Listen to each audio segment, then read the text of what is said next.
어서 오세요. 시사 전문 바리스타들이 엄선한 뉴스만 다루는 이곳은 시선 집중 시사 카페입니다. 다 같이 편안하게 토크 한잔 하실까요? 네, 금요일에 찾아오는 순서죠. 시사 카페 시작을 하도록 하겠습니다. 두 분과 함께 하는데요. 소셜랩 접경지대 조형근 소장 모셨습니다. 어서 오세요. 예, 안녕하십니까. 그리고 정치철학자 김만권 박사 모셨습니다. 어서 오세요. 예, 안녕하십니까. 네. 자, 오늘도 김만권 박사께 먼저 마이크를 좀 드려야 될 것 같은데 오늘 준비해 오신 이야기가 대통령 사저 이야기라고요? 예, 그렇습니다. 뭐 최근에 이제 우리 뭐 다 아시다시피 문 대통령이 이제 임기 이후에 머무르려고 했던 이제 경남 양산시 하북면 사저 건립에 이제 하북면 주민들이 반대하면서 네. 다시 한번 대통령 사저 논란이 이렇게 터져 나왔습니다. 그래서 이제 이 사저 근데 이 사저 논란이 사실 이번 첫 번째가 아니잖아요.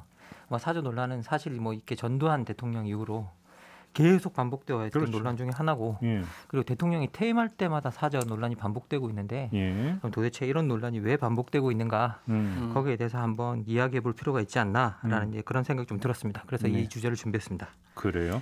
예. 자, 그럼 포인트를 어디에 맞춰서 이야기를 풀어가 볼까요? 뭐 일단은 뭐 몇 가지 포인트가 있을 수 있을 것 같은데요. 네. 근데 첫 번째는 이제 사저가 도대체 이게 뭐 우리 국민 세금으로 구입하는 뭐 그런 곳이냐. 이제 우리가 뭐 일단 우리가 국민 세금으로 이런 사저를 구입한다고 생각하는 분들이 되게 많더라고요. 그런데 실제 이제 사저 구입비 같은 경우에는 이게 대통령의 그 전직 대통령 예우에 관한 법률에 보면 사저에 관한 언급 자체가 없거든요. 그리고 뭐 세금이 이쪽에 들어가는 게 아니라 기본적으로 이제 사저 그 자체는 대통령의 이제 사비로 구입해야 되는 그런 거 사죠. 예, 사죠. 예, 그렇게 되어 있고요. 그리고 이제 한 차례 이제 전두환 대통령 같은 경우는 이게 법률을 뜯어 고쳐서 세금으로 사저를 뭐 고치고 막 하고 그렇게 했었어요. 그래서 이제 전두환 씨가 예. 그런 적이 있었어요? 예. 그래서 이제 그게 문제가 돼서 그게 연희궁이라고 불렀던 예. 그러니까 세금으로 뜯어고 리모델링했다고? 예, 리모델링하고 안에 뭐 그러니까 안에 있는 모든 건물을 뭐 새로 짓는다거나 원래 뭐 한다거나. 그 대통령 전직 대통령이 보면은 사저는 말 그대로 관자가 아니라 사저이기 때문에 자기 돈 들여서 하는 거죠. 예, 자기 돈으로 다 구입하는 겁니다. 지금도 자기 돈으로 구입해야 되고요. 사저와 관련된 뭐 그러니까 대통령이 거주하는 그 공간과 관련된 건 자기가 다 해야 되는데 국고가 들어가는 건 유일하게 이제 경호와 관련된 비용들. 경호동이죠, 경호동. 예, 그래서 이제 경호동 그리고 경호동을 짓기 위한 땅 매지, 뭐 땅 매입, 구입 매입비 이런 것들이 들어가고 있는데요. 그래서 이제 그거는 이제 국고가 들어가기 때문에 그게 철저하게 국가의 소유입니다. 네. 예, 그래서 이제 기본적으로는 우리가 그 경호동을 가지고 그런데 뭐 논란을 보면 야 경호동 짓는데 얼마 들어간다더라. 이제 뭐 이런 논란들이 나오는 거죠. 그리고 대통령 사저가 호화 무슨 사저다라고 했을 때 이 최근에 이게 그 논란을 다 들여다보면 전부 다 대통령이 머무르는 공간이 아니라 대통령을 경호하기 위한 그 공간들을 사저에 편입시키는 방식으로 이제 논란들이 나오면서 그러니까 의도적인 계산 오류죠. 예, 의도적인 그건 정말 의도적으로 왜 알면서 이게 언론이 모를 리가 없거든요. 저도 아는데 아니 철학하는 저 따위가 알고 있는데 이게 언론이 모른다라는 게 아니, 왜 이렇게 자기 비하를 하세요? 아니 서로 분야가 너무 다르잖아요. 사실 근데 이게 철학하는 저도 알고 있는 건데 이걸 언론이 모른다? 이건 전문적으로 언론이 취재하는 영역이잖아요. 그런데 이게 언론이 모를 리가 없는데 이 대통령 사저 논란이 나올 때마다 이게 반복되고 있다는 거죠. 그렇죠. 특히 뭐 우리 그 최악의 사저 논란이 노무현 타운 그리고 아방궁 논란이 있었잖아요. 그렇죠. 지금도 생생합니다. 그러니까 이게 주간조선이 2007년 9월에 이제 뭐 봉화마을 노무현 타운 6배 커졌다. 이 제목으로 이제 커버 스토리를 시작해가지고 이제 이 보도를 중심으로 해서 뭐 조선일보, 중앙일보, 동아일보가 이제 노무현 대통령 사저 부지가 역대 대통령 가운데 최대라 뭐 이러면서 비판을 했는데 사실 이 부분도 좀 아쉬운 게 뭐냐면. 봉화마을이 어디에 있어요? 시골에 있는 거 아니에요. 그 한평과 서울의 알토란 같은 한평들이 똑같이 절대 비교를 하면서 이제 그런 보도들이 나오잖아요. 그리고 그걸 평수를 비교하고 사실 서울의 한평과 이게 시골의 10평과 거의 맞먹지 않아요, 요즘? 사실 뭐 그런데 이걸 갖다가 이거 그 절대 비교 대상으로 삼아서 면적이 제일 넓다더라. 뭐 그래서 뭐 여기가 아방궁이라더라. 뭐 이런 식의 보도들을 내보낸 거죠. 그리고 더 나아서 이제 그 노무현 타운 보도 같은 경우에는 제가 실제로 이게 중앙일보가 쓴 봉화마을에 노무현 정원 만드나 이 사설이 엄청나게 그때 논쟁이 됐던 이거 참 뭐 이 모든 논란을 촉발시키는데 중심에 있었던 사설 중에 하나인데 실제 들어가서 읽어보니까 이건 진짜 이게 그 좀 악의적인 진짜 이게 사설이라고 생각이 들 정도로 이제 모든 것을 다 이제 왜곡해 놓은 어떤 느낌이 좀 들었었습니다. 그래서 이제 그걸 읽어보면 이제 기본적으로 그 봉하마을 주변에 있는 모든 사업들이 다 대통령을 위해서 하고 있는 사업들처럼 묘사해 놓고 있는데, 그런데 사실 그걸 다 살펴보면 그 당시 뭐 이렇게 그 김해 시장 그리고 그 당시 김해시 의원들이 미리 다 조성해 놓고 미리 자기들 표 얻으려고 이제 구성했던 한나라당이 이제 자기 표 얻으려고 했던 사업들이었는데, 그걸 전부 다 노무현 대통령을 위한 사업으로 다 바꿔서 이제 해놨어요. 그래서 봉하마을 관련 예산이 무슨 495억까지 들어간다 해가지고 뭐 봉하산 웰빙 숲 조성 사업, 봉하마을과 1km 떨어진 화포천 생태환경 보건 사업비, 김해시 진영 시민문화센터 건립 예산, 그리고 법에 근거해서 짓는 대통령 경호실을 다 포함시켜가지고 495억까지 이제 불러 놓은 이제 그런 것들이 보이고요. 그리고 이걸 갖다가 언론이 이렇게 보도했을 때 정치권이 사실은 이건 다 알고 있는 이야기면 명확하게 끊어야 되는데, 정치권이 이제 이 이야기를 다 받아서 노무현 대통령처럼 이제 아방국을 지어놓고 다른 사람이 없다고 이제 홍준표 그 당시 한나라당 원내대표가 받으면서 이제 이게 확단이 됐는데, 문제는 뭐였냐면 그 당시 이제 보니까 관계자들이 기자들에게 제발 한 번이라도 봉하마을에 와서 진짜 아방궁인지 체크해보라고 했더라고요. 그런데 이제 그게 철저하게 무시당했었고, 그리고 뭐 사저 땅값 같은 거 비교해보면 전두환 전 대통령 사저터에 개별 공시지가보다 7배 이상 싼 거라고 나오고 있고, 그리고 이제 그 2010년 5월 1일에 처음 일반인에게 공개된 이후에는 기사들이 어떻게 나왔느냐, 아방궁은 무슨 소박하다 이런 기사들이 이제 근데 이게 거죠. 예. 이제 워낙 이제 그 유명했던 사건이기 예. 때문에 아마 우리 촌철님도 기억을 다 이제 아마 그 하실 거라고 생각하는데, 극명하게 대비되는 현상이 새 대통령이 집권을 하면 생가가 등장을 해요. 새 대통령의 생가가 등장을 하면서 해당 지자체가 뭐 생가를 복원하네 뭐하네 하면서 관광지로 만들고 뭐 지역 주민들이 뭐 환영을 한다라고 하는 게 5년마다 한 번씩 기사가 등장하죠. 그다음에 이제 이제 정권 말기가 되면 사저 논란이 불거지죠. 근데 보통 이제 정권 말기가 되면은 그 해당 대통령의 지지도가 떨어지죠. 그렇죠. 예, 그러면서 어떤 대통령에 대한 어떤 지지 여론보다 비판 여론이 이제 더 많아지는데 거기에 올라타 가지고 기사 장사하는. 예, 맞습니다. 예. 이게 지금 그 계속 반복돼서 나타나는 현상이거든요. 그리고 이게 패턴이죠. 거의 5년마다 나타나고 있는데, 문제는 뭐냐면 우리가 학습 효과가 없는 것처럼 굴고 있어요. 그리고 사실 대한민국처럼 부동산에 민감한 나라에서 도시 땅 한 평과 서울의 땅 한 평과 시골의 땅 한 평을 똑같이 절대 비교하는 기사를 보고 사람들이 그걸 믿는다는 게 웃긴 거거든요. 근데 사람들이 그걸 보고 기사를 보고 흥분하는 사람들이 있단 말이죠. 그걸 진짜 몰라서 흥분할까? 저는 그런 생각이 드는 거죠. 이건 결국은 정치적 정파성이나 그런 것들 때문에 사실 이게 어떤 그걸 객관성을 상실한 상태에서 그냥 겉으로 보이는 그 표면적인 말만 받아들이면서 흥분하고 이제 광분하고, 그리고 그걸 이제 어떻게 보면 그걸 정치적 프레임으로 몰고 들어가서 전부 다 뭐 호화 주택이라는 그 프레임 자체를 그대로 받아들이면서 이 논란이 계속 5년마다 한 번씩 반복되는 현상이 나타나는 것 같아요. 그러니까 아주 이거는 그러니까 되게 그러니까 저기 중립적 표현을 쓰면 단순하고 이런 접근법인 게 당신이 잘한 게 뭐가 있는데 태우에 뭐가 그렇게 이제 호사를 누리며 살려고 하냐. 딱 이런 프레임으로 결국은 사절을 보도를 하는 거죠. 예. 그런데 이게 사실 이게 우리가 이게 전부 다 또 보면 내부적으로 보면 사절을 봤을 때 전부 다 여기서 들어가는 비용들을 이야기할 때 대부분 다 경호동 비용을 추가해서 이야기를 해요. 네. 그래서 제가 경호동 비용을 쭉 들여다봤더니 이게 박근혜 대통령 경우 같은 경우도 경호동 비용을 위해서 이제 그 들어간 비용이 총 한 7억인가 배정이 됐더라고요. 네. 그리고 이번에 이제 문 대통령 같은 경우에도 62억 원 정도가 이제 배정 예산이 들어가는 거거든요. 그러면 이게 경호 비용이 그냥 보니까 경호 매지 구입하고 뭐 경호동 짓고 이러는데 그냥 평균적으로 70억 원이 들어가는 것 같아요. 근데 여기는 전문가들이 정말 설명해 줘야 되는 영역이고 제가 설명할 수 없는 영역인 것 같은데, 문제는 뭐냐라고 하면 계속 이 비용을 들고 와서 호화 비용이라고 이야기를 하고 있거든요. 근데 이런 문제는 좀 갈라야 되죠. 그래서 이명박 내곡동 사저 문제가 등장이 불거졌던 게 지금 조금 전에 김만곤 박사가 이제 정리한 것처럼 사저 건립에 들어가는 비용은 그 퇴임하는 대통령이 알아서 내야 되는 돈이고 거기에 이제 그 국민 세금이 들어가는 건 아니고, 다만 대통령 직위를 수행했던 사람이기 때문에 경호는 당연한 것이죠. 네, 맞습니다. 왜냐하면 법률에 의해서 규정돼. 그리고 이제 온갖 국가 기밀을 다 다뤘던 어떤 직위에 있었던 사람이기 때문에 그 미우나 고우나 경호를 해야 되는 것은 국가 어떤 기밀 보호라고 하는 차원에서도 당연한 현상이 되기 때문에 이거 말씀하신 대로 이것 때문에 탄핵한 대통령도 원래 경호를 하게 돼 있어요. 그러니까요. 그러니까 뭐 저런 사람에게 그러니까 꼭 경호까지 해야 되냐라고 하는 아주 단순한 접근법인데 그렇게 간단한 문제가 아니다. 그런데 그러면 경호 활동을 하는 사람들은 천막에서 살아야 됩니까? 1년 44초를 그게 아닌 거잖아요. 다만 그런 점에서 경호동은 국민세금이 투입이 돼서 짓고 그다음에 사전은 그 퇴임하는 대통령이 알아서 그러니까 내고 이 구분선이 명확히 지켜지느냐의 문제는 검증 대상이 저는 될 수 있다고 생각해요. 맞습니다. 다음 그래서 이제 내곡동 사저 같은 경우는 묻어가려고 했다. 그것도 돈 많은 이명박 대통령 쪽에서 그렇죠.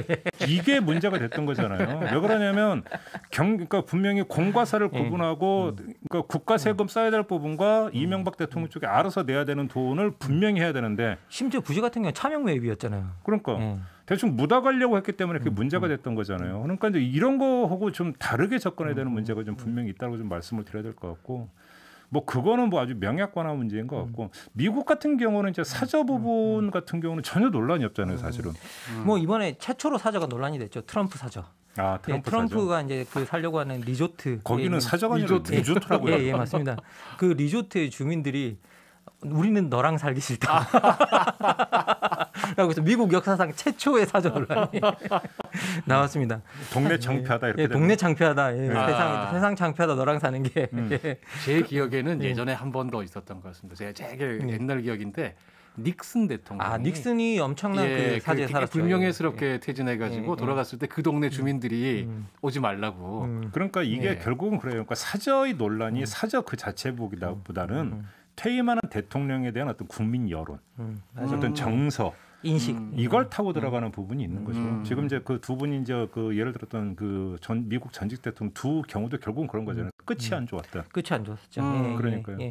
사실 이제 오바마 대통령 같은 경우에는 우리나라 기준으로 보면 되게 나쁜 케이스였거든요.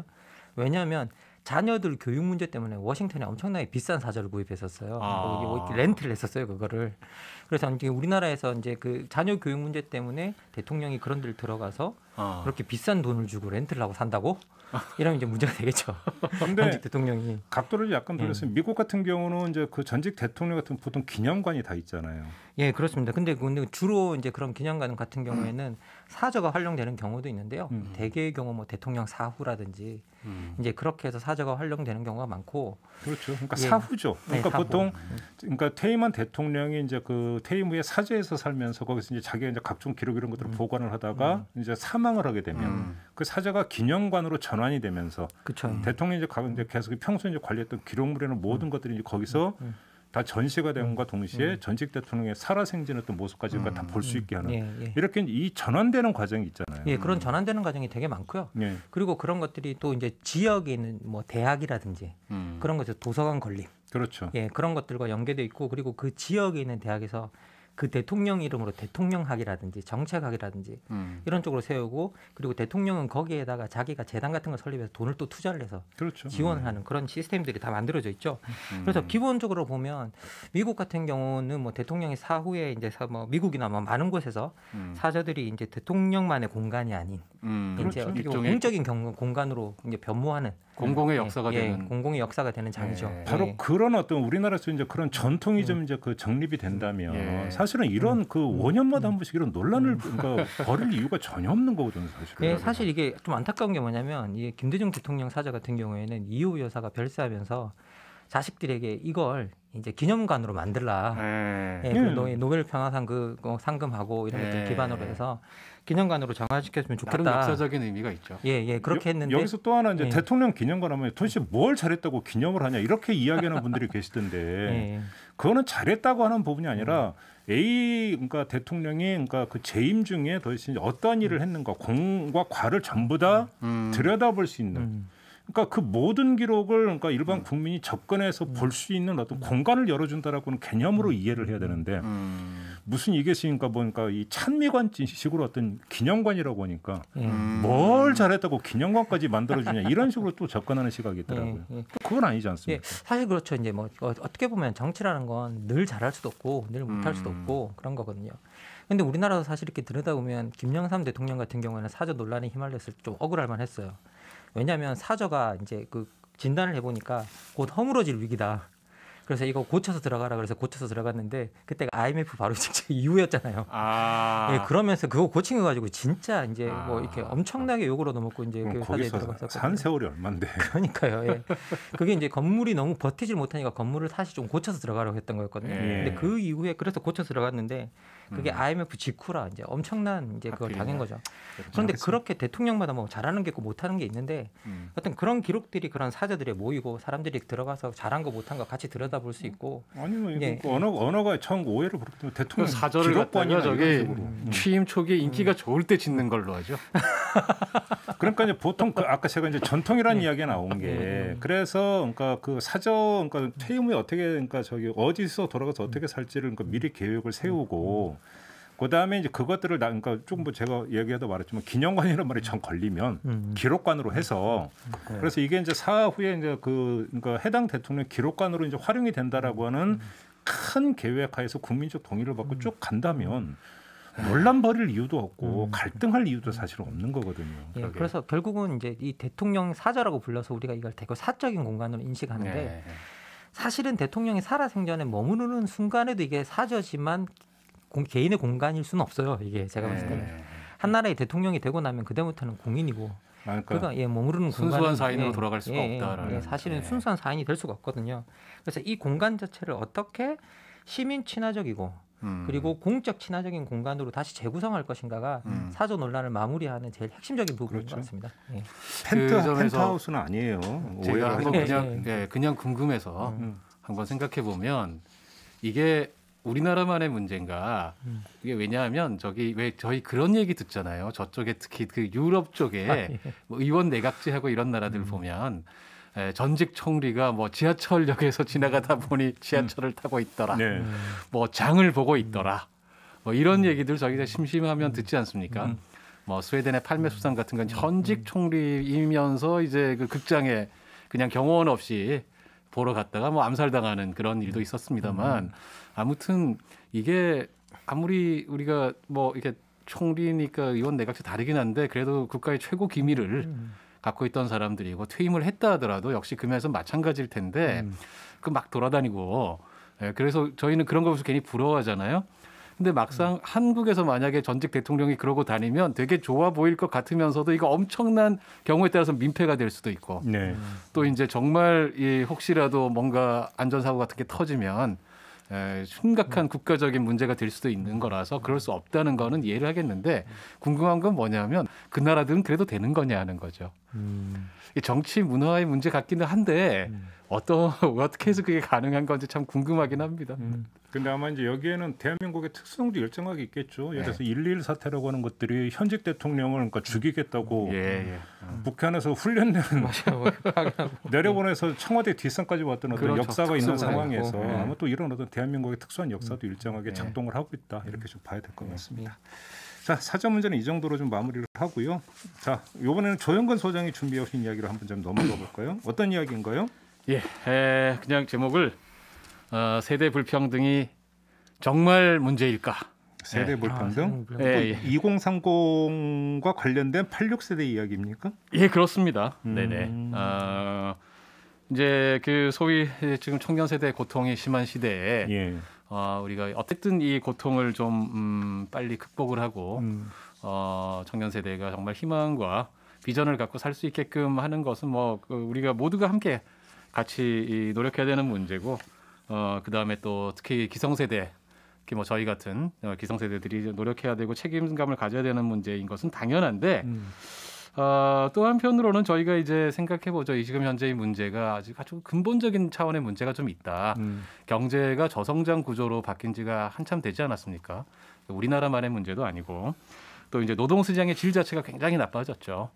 그래서 이런저런 문제들이 굉장히 구조적이어서 쉽게 해결하기 어려운 면제도 있는데 이제 우리 사회 일각에서는 이런 그 청년들의 고통이 이 소위 꿀빤 세대 86세대라고 흔히 말하는 지금의 대체로 50대들 60년대에 태어나서 80년대에 대학에 갔거나 뭐 성인이 됐다라고 하는 이 세대들이 다른 세대에게 돌아가야 될 자원들을 자기들이 다 독점해버리고 앞세대 거는 떼어서 버리고 그래서 빨리 은퇴시켜버리고 뒷세대 것들은 막아버려서 선점해버려서 그래서 다른 세대들이 고통받고 있는 것이다. 이런 주장들이 있습니다. 그 이제 대표적인 사례들이 사실은 아마 이런 딱 요렇게 청년 세대의 고통의 원인이 86세대에게 있다라는 이야기를 아마 전면적으로 문제 제기해서 크게 화제가 됐던 책은 소위 말하는 88만 원 세대라는 책인데요. 꽤 오래됐죠. 예, 이제 제법 됐죠. 2007년에 나온 책입니다. 예, 그때 20대라고 불쌍한 20대라고 얘기했던 짱돌을 들어라라고 저자들이 얘기했던 그 20대들은 지금 이미 30대 뭐 넘어서 3, 40대 되는 40대까지도 넘어갔을 텐데 그 시절에 보면 이 책에서 보면 86세대라는 사람들은 대학 시절에 독서량도 많고 개인적 능력도 있고 무엇보다 세대 내 연대감이 굉장히 높은 세대다. 그래서 자기들끼리 굉장히 강구하게 단결을 잘해서 다음 세대에게 돌아갈 몫을 선점하는 포식자. 그런 반면에 그때 20대는 다음 세대들의 비참한 모습을 먼저 경험하는 새 시대의 첫 세대. 이런 식의 이야기를 쫙 해가지고 굉장히 큰 화제가 됐었죠. 네, 아마 세대론 중에서 가장 대표적인 그렇죠. 예, 가장 책이죠. 크게 이제 뭐 지금 그 저자들께서 똑같은 생각을 계속 갖고 있지는 않은 걸로 제가 알고 있는데 아무튼 그 와중에 가장 또 최근에는 이 88만 원 세대만 해도 사실 학술 서적은 아닙니다. 맞습니다. 네, 학술 서적은 아니고 이제 조금은 뭐라고 해야 되나요? 좀 대중적으로 쓴 그런 책인데 근년에 재작년이죠. 2019년에 불평등의 세대라고 하는 책이 나왔습니다. 이 책은 이제 서강대 사회학과에 있는 이철승 교수가 쓴 책이고 학술 서적 연구에 기반한 그런 책인데 사실 상당히 화제가 됐습니다. 이 책은 이제 간단히 말하면 86세대가 다 독점했다.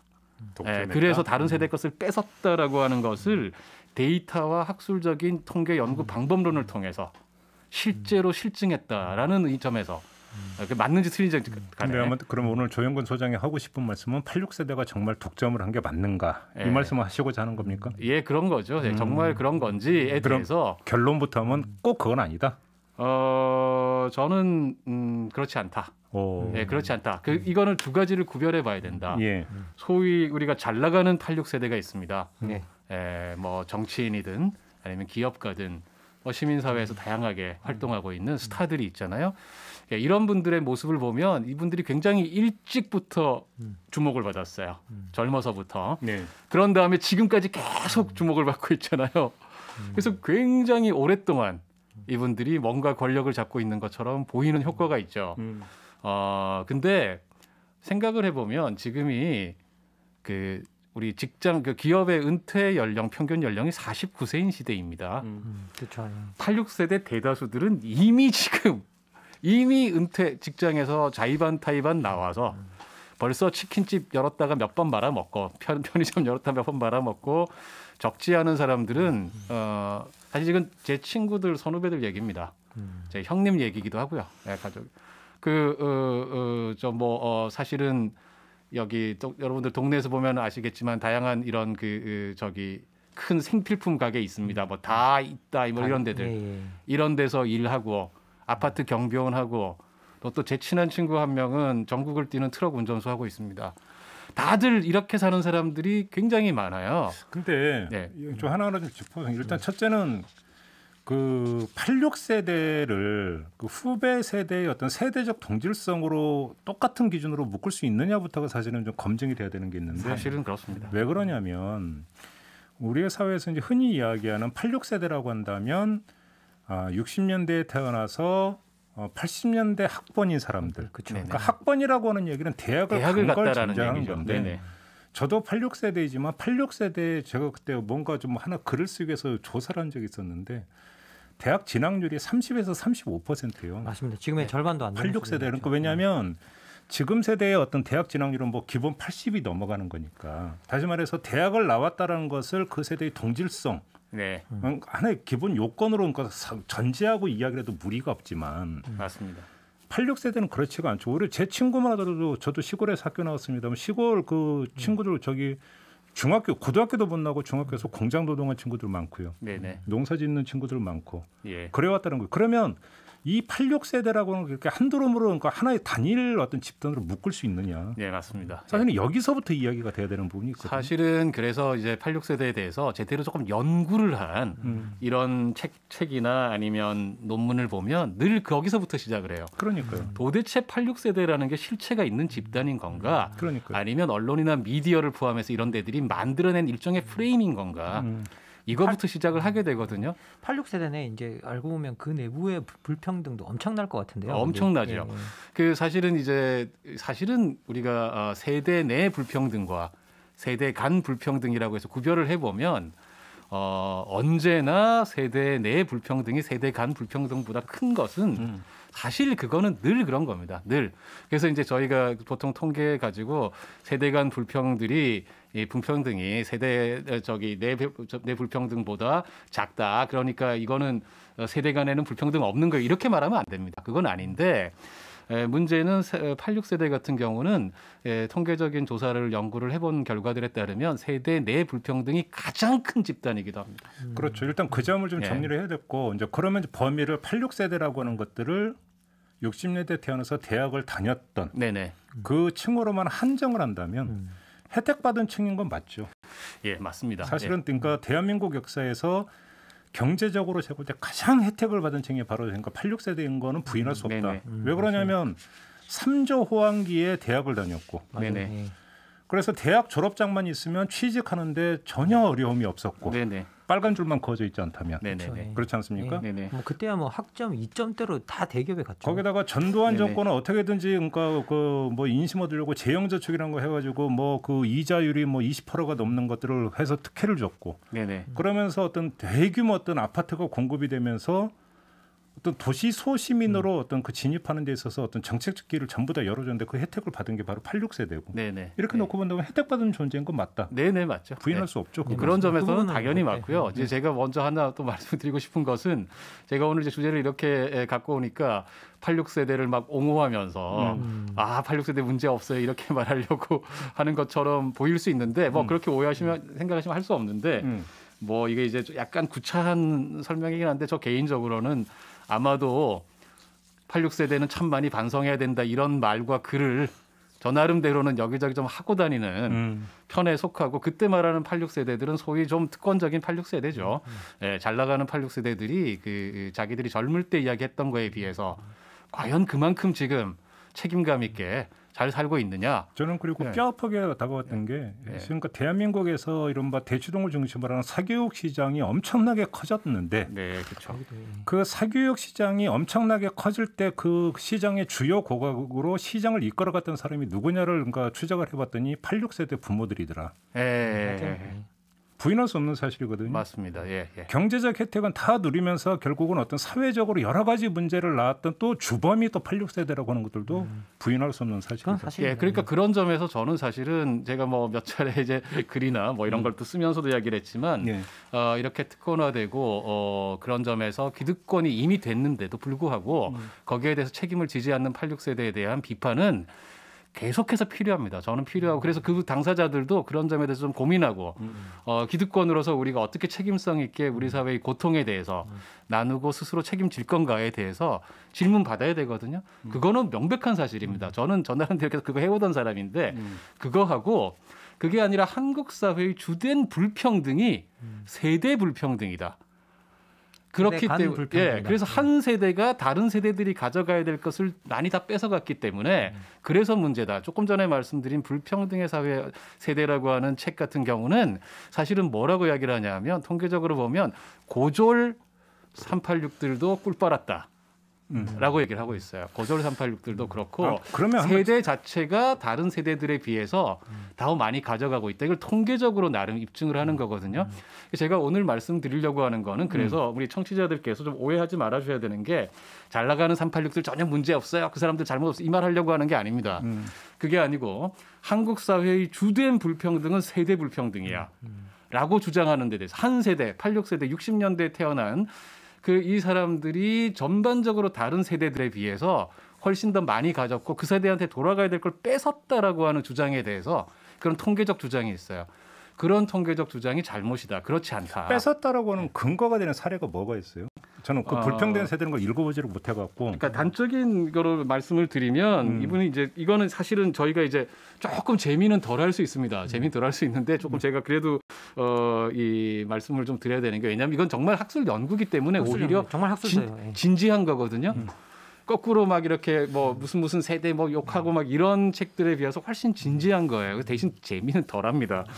뭐냐면 한국 사회 전체 불평등이 100이라고 쳐보자. 라고 쳐보면 그중에 통계적으로 세대 불평등이라고 하는 게 차지하는 비중이 얼마나 되겠느냐. 그 안에서. 우리가 늘 아까도 말씀드렸지만 늘 사실은 세대 간 불평등보다는 세대 내 불평등이 크기 마련입니다. 같은 세대라고 해도 거기에 부자도 있고 가난한 사람도 있잖아요. 세대들 간에는 불평등이 있다 할지언정 대체로 50대가 제일 잘 살죠. 늘 그렇습니다. 그건 연령적으로 그 세대가 제일 자원이 많을 때잖아요.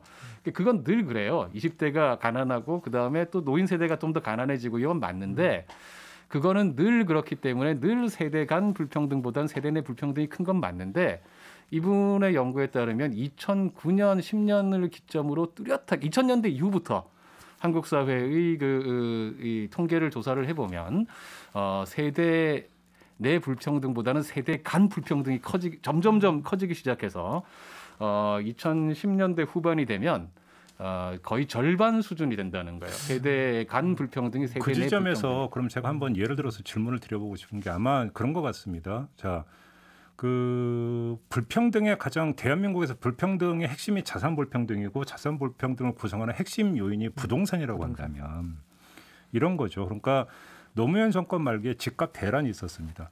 그러면서 여기에 올라탄 사람과 올라타지 못한 사람이 극명하게 갈렸죠. 네네. 그 여파는 지금까지 저는 이어지고 있다고 보는데 자 그러면 그때 부동산 대란에서 오히려 혜택을 입었던 층이 누군가 이를 되돌아보면은 지금 86세대라고 하는 사람들과 그 선배인 이른바 58년객들로 상징되는 그 바로 이전 세대의 직장인들 네네. 이런 사람들이 사실은 거기에 올라타면서 집값의 혜택을 누렸고 그 이후에 그러면 지금 세대 같은 경우는 영혼까지 끌어봐도 집 한 채 살 수 없는 것이라고 만약에 대비를 한다면 세대 간 불평등이 나타났다고 볼 수 있는 거 아닌가요? 뭐 이제 이렇게 나오면 얘기가 상당히 좀 더 어려워지는데 우선은 제가 한 가지 양해를 드려야 되겠는데요. 여기 한국 사회에서 이런 그 세대 내든 세대 간이든 불평등을 연구하는 연구들은 뭐 거의 99.99%가 소득 불평등 가지고 얘기하고 있어요. 자산 불평등을 연구하는 게 굉장히 어렵습니다. 자산 불평등을 조사할 수 있는 신뢰 있는 데이터가 한국 사회에 거의 없습니다. 그래서 지금 사실은 글로벌하게도 미국이나 유럽에서 최근에야 자산 불평등 연구라는 게 본격화되고 있거든요. 막 데이터들을 엄청 개발해내고 나름대로 그것들을 좀 신뢰성 있게 다룰 수 있는 방법들을 개발해낸 결과이기 때문에 한국 사회에서 우리가 직관적으로는 분명히 자산 불평등이라는 게 심각할 거야라고 저희 다 알고 있는데 이거를 소위 학술적인 언어로 신뢰성 있게 약속된 방법으로 다룰 그게 아직까지 준비가 잘 안 돼 있는 건데. 잠깐만요. 그러면 아까 이제 얘기했던 예를 들면 그 책 같은 경우도 자산 불평등이 아니라 소득 불평등을 기초로 지금 전부 다 소득 불평등 가지고 얘기하는 겁니다. 근데 그렇게 놓고 보면 얘기가 좀 약간 다른 게 물론 대한민국 사회에서 연공 사회로 많이 깨져나가고는 있지만 뭐 호봉제도 이제 많이 사라지고 있고 그렇긴 하지만 그럼에도 불구하고 이제 나이대에 따라서 뭐 회사든 어디에서 차지하는 지위와 연봉의 차이가 있는 부분이니까 예를 든다면 그에 따라 어떤 그 소득의 격차라고 하는 것들은 어쩌면 하는 현상으로 이해될 수 있는 거 아닌가요?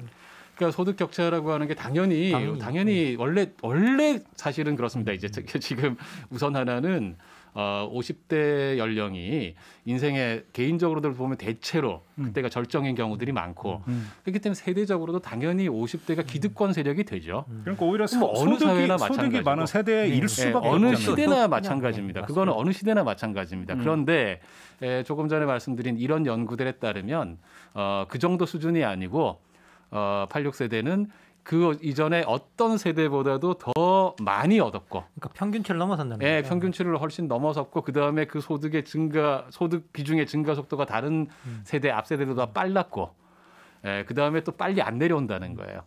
정점에서 올라간 다음에도 그러니까 쉽게 말하면 앞 세대는 빨리 밀어버렸고, 뒷 세대는 못 오게 막고 있다라는 것입니다.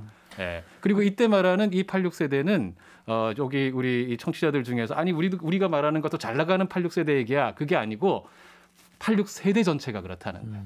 근데 그 얘기도 돌아보면 소득만 갖고 따져도 이건 제가 이제 퍼뜩 떠오른 거기 때문에 뭐 정밀한 얘기는 아니지만 그 86세대 여기서 이제 말 그대로 대학을 나온 친구들 한정해서 말씀을 드리면 이들이 사회로 진입하기 직전에 있었던 현상이 뭐냐면 87년 6월 민주화 운동과 이어지는 노동자 대투쟁이었고 그러면서 그 뒤 몇 년 동안에 노조의 시대가 열리지 않았습니까? 그렇습니다.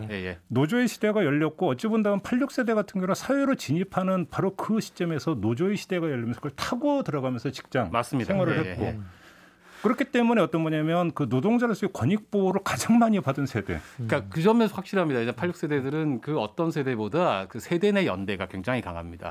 다양한 방식으로 결속하고 방금 전에 노조 얘기하셨지만 예를 들면 뭐 시민단체 가입률이라든지 맞습니다. 다양한 방식으로 이렇게 뭐 동창회라든지 뭐 기타 등등 이런 네트워크들을 이용한 그 자기들의 단결 이런 면에서 다른 세대보다 86세대가 확실히 좀 두드러지는 측면이 있다. 이것도 이제 아까 말씀드린 불평등의 세대의 중요한 논점 중에 하나거든요. 사실 지금 시민단체들이 50대들 후원 없으면 안 돌아간다는 말이 있을 정도로 50대들이 정말 주된 지지층이죠. 예, 맞습니다. 그러니까 저는 이제 여기서 아주 소박하게 한번 그러면 이런 질문을 드리고 싶은 게 이제 그것이 그러면 탐한 것이냐 아니면 그냥 받은 것이냐의 문제가 있죠. 자 그러면 말 그대로 뺏은 것이다라고 하는 것들이 성립될 수 있는 이야기이냐.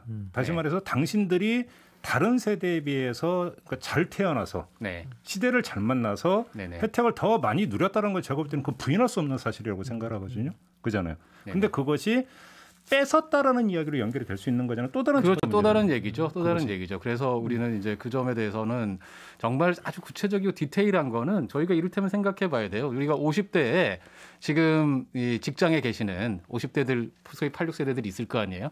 그리고 이제 20대 후반 보통 20대 후반 30대 초반쯤에 이제 청년 세대 그 직장에 젊은 세대 하급자들이 있을 텐데 이럴 때 그 50대가 이분들을 갖다가 지금 착취하고 있는 거냐. 이렇게 볼 거냐? 이것이 한국 사회의 쉽게 말하면 주된 갈등이냐? 그 얘기니까 이 논쟁과 이게 새로운 게 아니라요. 10년 전에도 있었어요. 왜 그러냐면 그때 정년 연장 이야기가 나온 적이 있었어요. 정년 연장 맞아요. 법적으로 어떤 정년 연장을 늘리는 문제가 나왔고, 그다음에 또 그때 당시에 나왔던 그 사회적인 담론권 하나가 연금 개혁이었어요. 여러분들이 아마 기억을 하실지 모르겠지만, 자, 이 이야기가 나오면서 다시 세대 갈등 이야기가 본격적으로 나온 적이 있었습니다. 다시 말해서 정년 연장을 하면 그만큼 젊은이들이 노동시장에 진입할 수 있는 TU가 줄어들어가는데. 그러면 젊은이들의 일자리를 뺏어가지고 기성세대의 일자리를 늘리겠다는 이야기 아니냐. 어떤 세대론의 관점에서 그 얘기가 엄청나게 나온 적이 있었거든요. 아마 뒤져보면 아마 엄청나게 나올 거예요. 뉴스가. 맞습니다. 그다음에 연금개혁 이야기도 나온 게 아니 지금의 이런 연금제도가 간다면 지금의 기성세대가 지금 이야기는 86 같은 경우는 연금 혜택을 많이 보지만 숫자가 훨씬 줄어가는 후배 세대가 그러면 86들을 봉양하기 위해서 허리 휘는데 이게 불평등한 거 아니냐.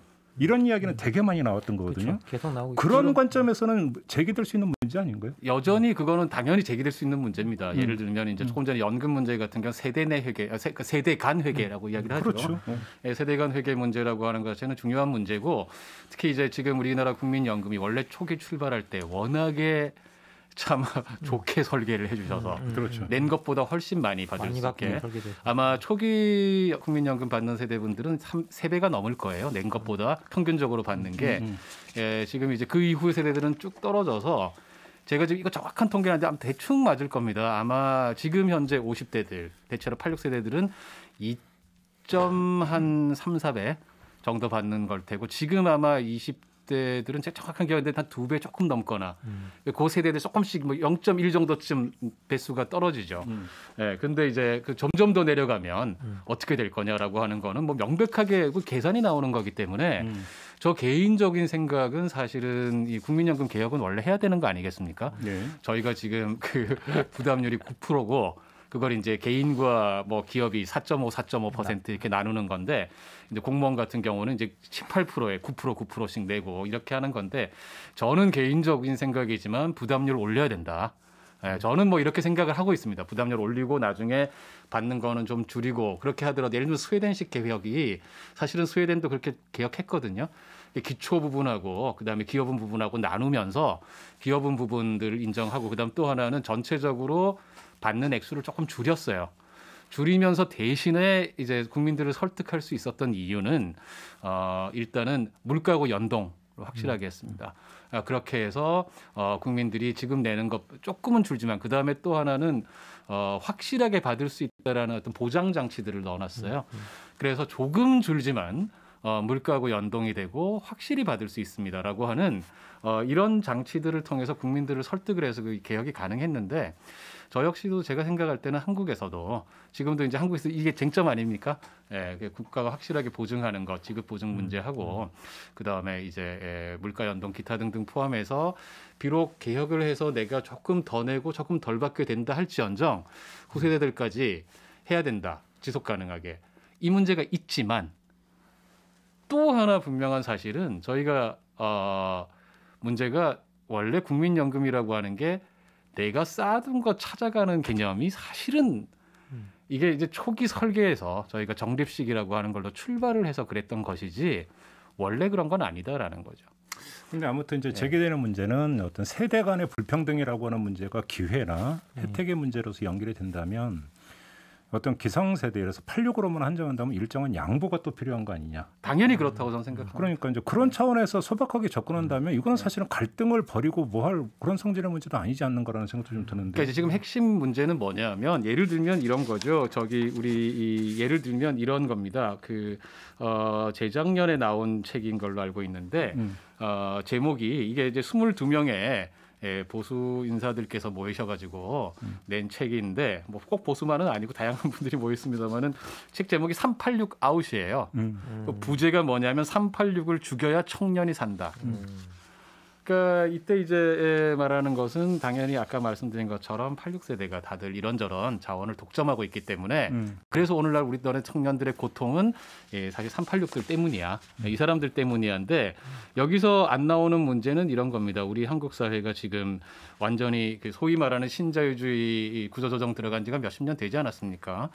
그래서 우리가 알고 보면은 지금 뭐 노동시장 자체가 완전히 비정규직 중심이 돼서 일단 한번 그렇게 출발하면 영원히 삶이 개선될 전망이 없고 정규직으로 들어가도 언제 잘릴지 모르죠. 사실은 너무나 삶이 힘들어졌습니다. 그래서 사실은 이게 알고 보면 한국 사회 문제만도 아니거든요. 이 현상은 굉장히 글로벌합니다. 그래서 알고 보면 잘 아시겠지만 뭐 유럽은 1000유로 세대 이야기 나왔고 미국은 퍼머 템프라는 표현이 있어요. 그게 뭐냐면 영원한 비정규직, 퍼머넨트한 템포러리 잡이다라는 영원한 비정규직이라는 표현이 있습니다. 그다음에 일본은 우리가 잘 아는 표현이지만 후리타. 아르바이트로 평생 먹고 사는. 그다음에 또 이제 일고 노동자, 매일 단위로 고용되는 그죠? 저희 우리 뭐 건설직, 일용직처럼 이걸 뜻하는 히야토이라는 표현도 있어요. 중국도 지금 발전한 동부 쪽은 이런 모순이 이미 드러난 지가 한참 됐거든요. 그래서 이제 백수 혹은 패배자를 뜻하는 디아오시라는 말이 상당히 유행한 지가 여러 해 됐습니다. 이게 사실은 여러 나라들이 다 같이 공통적으로 겪고 있는 일종의 신자유적인 이런 구조조정, 자본에 특별히 유리하게 지금 가고 있는 이런 문제가 아니라 86세대 쟤네들이 너네 거 뺏어가서 그런 거야. 너네 회사의 부장님이 네 거를 뺏어가고 있어. 그러니까 이거는 구조는 전혀 고치지 않은 채로 86세대가 문제다. 라고 하는 식으로 조금 전에 말한 것처럼 86세대를 죽여야 청년이 산다. 그러니까요. 예. 이런 식의 프레임으로 지금 소비가 되고 있다라는 그리고 거죠. 또 하나 이제 뭐 여러 지금 학술 연구들을 들여다보면 세대 간 불평등을 이제 가구 소득을 비교하는 경우가 되게 많거든요. 근데 20대가 가구를 이루는 방식과 50대가 가구를 이루는 방식이 너무 차이가 나잖아요. 그렇죠. 20대는 근데 그래서 가구 소득으로 비교하는 것보다는 이게 정말 개인 소득 으로 봐야 되는데 지금 사실은 이제 제가 오늘 이 조금 전에 말씀드린 그 불평등의 세대에 대한 가장 학술적인 그 센 비판이 작년에 이제 사회학계에서 논문이 나왔습니다. 그 논문이 하나 이제 나와서 캔사스 대학에 있는 한국인 교수인 김창환 교수 팀이 통계적으로는 훨씬 더 정치한 자료들을 동원을 했어요. 그래서 이제 그 앞에 그 불평등의 세대 같은 경우는 통계청 가계 동향 조사. 이 사실 우리가 대부분 이 조사를 씁니다. 이 조사를 쓰는데 이 조사는 가구주를 조사를 해요. 근데 이제 가구주라고 이야기를 하면 사실은 가구주가 그 집안의 가족들을 전부 다 대표하는 것일 수가 없잖아요. 반면에 이제 이 세대 내 불평등이라는 게 훨씬 크고 세대 간 불평등은 전혀 크지 않다라고 조사를 했던 몇몇 중요한 연구들이 있습니다. 2009년에 나온 연구가 있고 또 작년에 나온 이 연구가 있는데 이런 연구들은 개인별 단위로 조사를 했어요. 알겠습니다. 개인별 단위로 조사를 하면 전혀 이 불평등 세대 간 불평등이라고 하는 게 증가하지 않습니다. 한국 사회에서 전혀 다시 말하면 86세대가 이 다른 세대 것들을 뺏어가고 있다. 점점 더 몫이 커지고 있고 이런 게 전혀 나오지 않습니다. 여기서 이제 그 정리를 좀 해야 될 것 같은데 구조적인 문제와 이제 정책적으로 그러니까 가용할 수 있는 수단을 행사하는 데 있어서의 문제는 좀 갈라서 볼 필요가 있다고 생각이 드는데 이제 조영건 소장이 제기하는 문제는 그러면 노동시장에서 386을 전부 다 아웃시키면 그럼 2030의 일자리가 정규직 일자리가 늘어나느냐라고 하는 단순한 반문.